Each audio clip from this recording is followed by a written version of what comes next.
Work-life balance is no longer a luxury.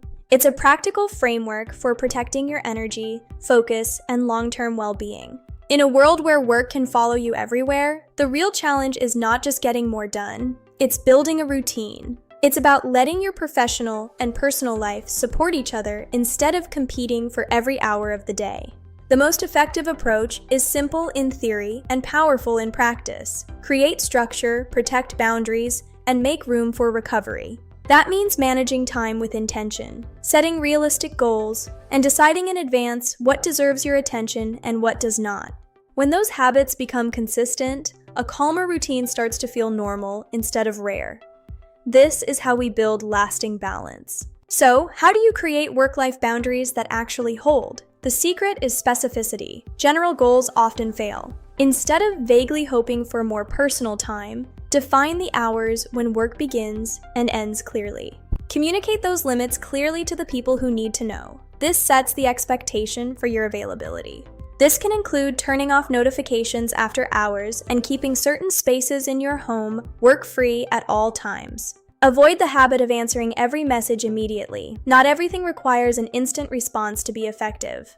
Consistency is everything. If you say evenings are off limits but keep checking email during dinner, the boundary never becomes real. The goal is not rigidity. It's to create a rhythm that protects rest, relationships, and your deep focus. Over time, these habits reinforce a better work-life balance and reduce the sense that you are always on. Time management is one of the most useful tools for a sustainable routine. It moves you from reactive to proactive.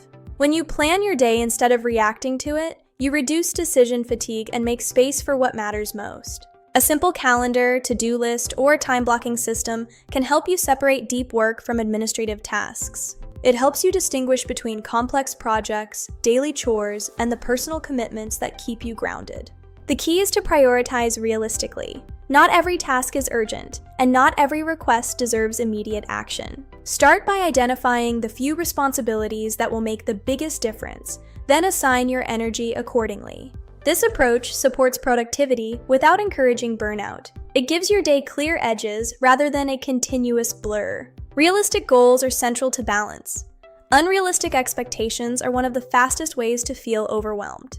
They create a constant feeling of failure. Realistic goals, by contrast, give you a target you can actually meet. They help you work steadily instead of frantically. Break larger ambitions into smaller, manageable steps. Allow enough time for each one. If your schedule already feels full, adding more will only create unnecessary pressure. Choose goals that fit your current season of life and adjust them as your responsibilities change over time. That flexibility is central because balance is not static. It shifts with deadlines, family demands, and health. Flexibility is often what makes balance possible. A rigid system can collapse the moment life becomes unpredictable. A flexible system can adapt without falling apart. This might mean adjusting your work hours or using a hybrid schedule.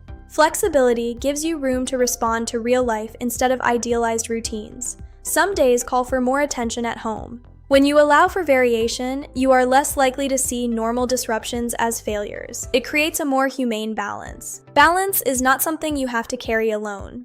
Many people struggle because they try to manage everything themselves. Delegating work tasks or sharing household responsibilities can create immediate breathing room for your energy.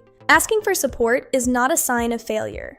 It is a sign that you are being strategic about your energy and well-being. Mindfulness helps you notice stress before it builds into exhaustion. It helps you see where your time is leaking away. Short breathing breaks, brief walks, or a few quiet minutes before switching tasks can all help restore your clarity. Finally, disconnecting means creating intentional distance. It's the difference between being available and constantly reachable. Small habits help. Avoid checking email during meals and design offline moments into your schedule for recovery. For deeper insights, resources like the Harvard Business Review, WHO, and the NHS offer excellent guidance on well-being. Work-life balance is not a one-time fix. It's a system. Start small, set one boundary, and protect one moment of rest today. Your routine can bend without breaking. When you build with intention, balance becomes less of an ideal and more of a daily practice. Thank you for taking this time for your well-being. Remember, the most sustainable routines are built one small habit at a time.